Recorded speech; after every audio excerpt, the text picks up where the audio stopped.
Senator Murphy. Thank you very much, Mr. Chairman. I feel like it's Groundhog Day in this committee. We've been told by the administration, frankly, multiple administrations for years, that Russia's support for Assad and Iran's support for Assad is tepid. It's fragile. It's just a matter of time before he falls. The truth of the matter is they were always willing to do more than we were in Syria to protect their interests, and that is likely the exact same case here in Venezuela. And so our policy has been misguided by fundamentally flawed assumptions from the beginning. And I have deep respect for both of you who are testifying before this committee, but we just have to be clear that our Venezuela policy over the last year and a half has been an unmitigated disaster. And if we aren't honest about that, then we can't self-correct. We have to admit that our big play, recognizing Guaido right out of the gate and then moving quickly to implement sanctions, just didn't work. It didn't. All it did was harden Russia and Cuba's play in Venezuela and allow Maduro to paint Guaido as an American patsy. And a lot of us warned that this might happen. We could have used the prospect of U.S. recognition or sanctions as leverage. We could have spent more time trying to get European allies and other partners on the same page. We could have spent more time trying to talk to or neutralize China and Russia early before we backed them into a corner from which they are not moving. They are not moving. But all we did was play all our cards on day one, and it didn't work. And it's just been an embarrassing mistake after mistake since. First, we thought that getting Guaido to declare himself president would be enough to topple the regime. Then we thought putting aid on the border would be enough.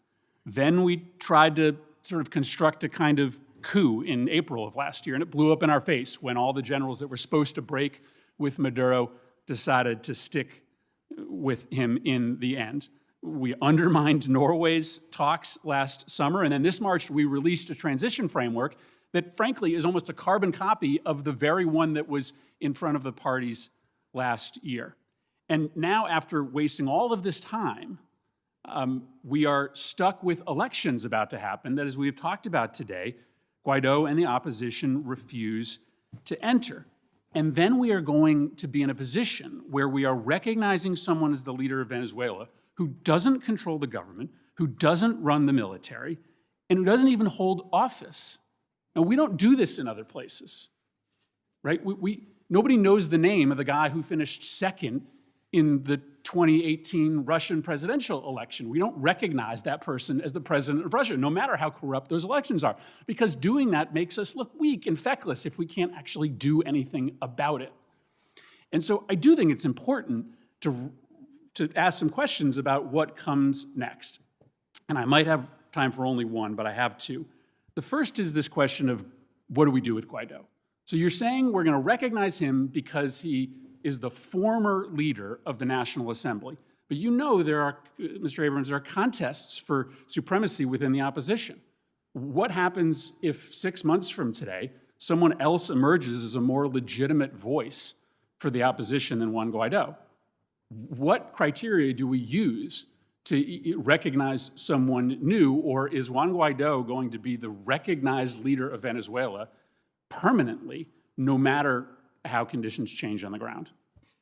I think the situation with Guaido is unique because he is the president of the National Assembly. They're going to have a corrupt election now, which no one, I think, no democratic country is going to recognize. And that corrupt election, that fraud, is not going to change Guaido's status. And I don't think you'll find anybody in the opposition leadership who will claim otherwise. Also, I'd just like to say, Senator, that was not a vote. That was not the vote of confidence in the policy that I would have liked. You dispute my premise. I will stipulate to that. I will stipulate to that. Okay. I think that that's a fallacy to suggest that no one is going to step forward and replace Guaido. And I think we have to sort of at least think through the criteria by which we may recognize somebody else. Let me ask a quick second question, which is this. Guaido's prerequisites for participating in the election did not include Maduro stepping down. And yet you've said as recently as a week ago that the only thing we want to talk to Maduro about is his removal from power.